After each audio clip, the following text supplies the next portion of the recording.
AC/DC have been using this particular device straight for 10 years now. They're touring now, as I hope you guys are going to watch them around the world, because not many chances are left. That's just so amazing. To watch a true rock and roll band still doing their thing at the age that they're at. It's not easy to be AC/DC at all.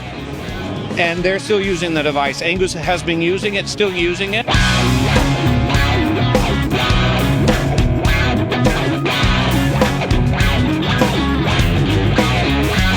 Day 2 at the NAMM show. I'm with the man of the show, Mr. Fil Olivieri from SoloDallas. How's it going, Phil? It's going great. It's actually going even better since you showed your pretty face up to this small booth of ours.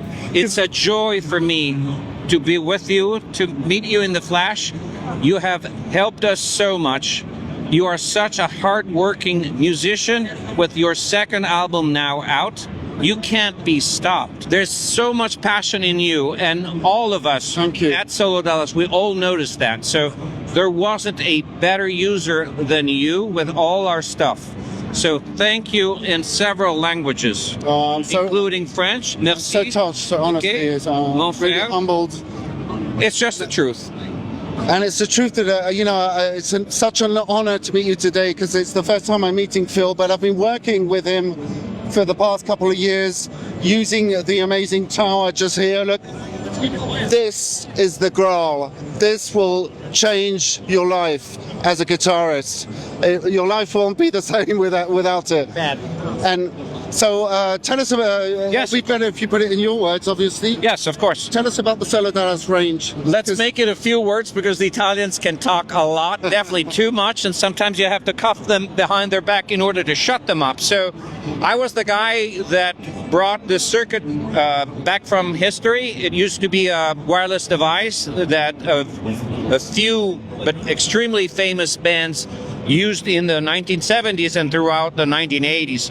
The reason for me to bring it back to life was the fact that my favorite band of all times, still to this day, and I have to look into camera to tell you that because it's still the truth nowadays, are, yes, AC/DC. Thank you for completing the phrases with me.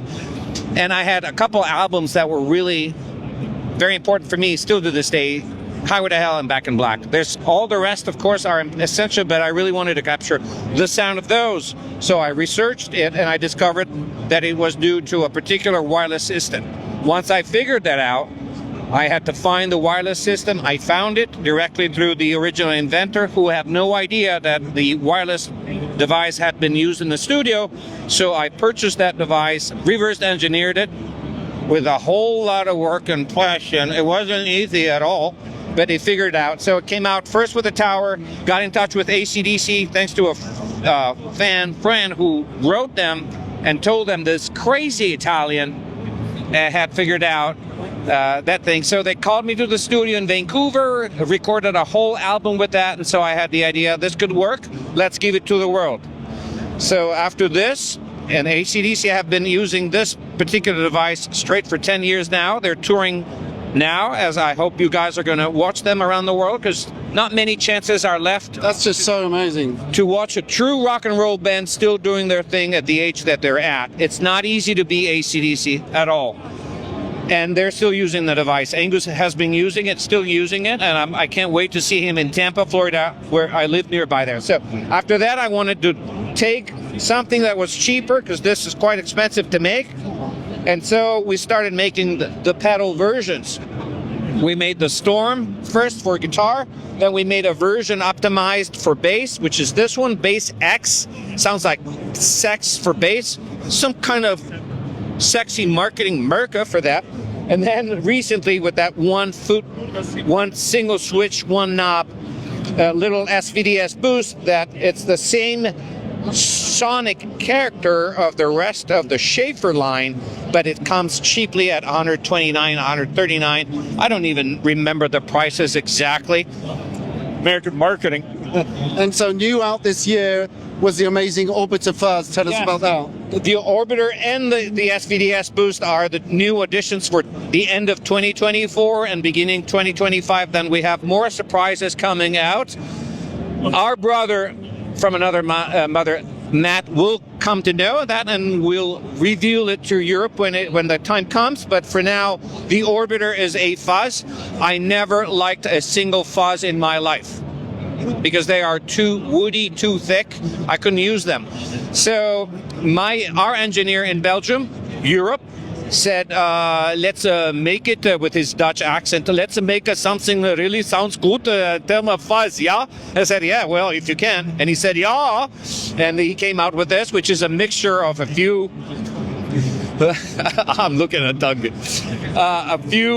It's a mixture of a few fuzz boxes where we derived what we like the best in a fuzz according to the SoloDallas philosophy of sound, which is it's a clean dirty, it's not excessive, not too thick, not overwhelming, and when you roll off the volume, it's got to clean up like a baby. Okay, it's got to be clean up and spanky, which is exactly what the Tower does as well, and the other products of the Schaffer line. So we wanted that philosophy out because we are all out for clean dirty, not excessive layers of anything. Music is a matter of balance. And it's nice to actually use both the Tower and the fuzz. You can combine them in different combinations according to your personal taste and everything. So. And we're lucky that we have friends such as Matt that has been using these such things. an honor. I've been using it extensively every day. I've recorded the whole album using the Tower, always on for rhythm parts, lead parts, everything. We couldn't love you more than we do. I can say the same about you guys. And that's so amazing. I don't think we got anything else to say. Goodbye, Europe, or whatever world are listening. But